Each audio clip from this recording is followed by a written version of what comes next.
પોરબંદરમાં લોકો સેવાકીય પ્રવૃત્તિઓ સાથે જોડાયેલા રહે છે.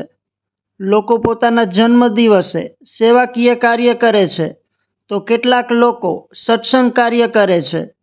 ત્યારે પોરબંદરના દ્વારકા એવન્યુમાં રહેતા શિલ્પાબેન કક્કડે પોતાના જન્મદિવસ નિમિત્તે સત્સંગ કાર્યક્રમનું આયોજન કર્યું હતું. બહેનો દ્વારા સત્સંગ કરવામાં આવ્યો હતો.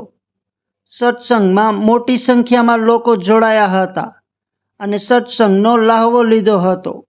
શિલ્પાબેન કક્કડે જણાવ્યું હતું કે ભારતીય સંસ્કૃતિ મુજબ જન્મદિવસની ઉજવણી કરી છે. કેક કાપીને પાર્ટી યોજવાને બદલે ભારતીય સંસ્કૃતિ મુજબ જન્મદિવસની ઉજવણી કરી હતી. મારું નામ છે શિલ્પા કક્કડ. અમે લોકો 5 મિનિટની સામે દ્વારિકા એવન્યુમાં રહીએ છીએ અને આજે મારો જન્મદિવસ છે અને જન્મદિવસ નિમિત્તે અમે લોકો એક સરસ મજાના સત્સંગનું આયોજન કર્યું છે.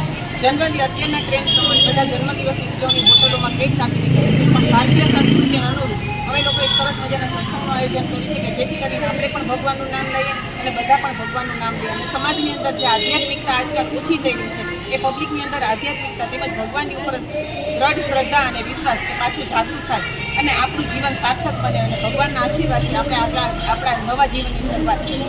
જય જલારામ, જય શ્રીરામ. અત્રે મારી સાથે અહીંયા સત્સંગમાં સત્યનારાયણ મંદિરના ટ્રસ્ટી એવા શીલાબેન માખેજા તેમજ પ્રફુલ્લાબેન દાખાણી એવા શહેરના મહાન હસ્તી પણ હાજર છે અને સત્સંગમાં એ લોકોએ સમાજને એક સરસ ચીલો પૂરો પાડ્યો છે કે સત્સંગ કરી અને આપણે કોઈ પણ સારા કાર્યની શરૂઆત કરીએ.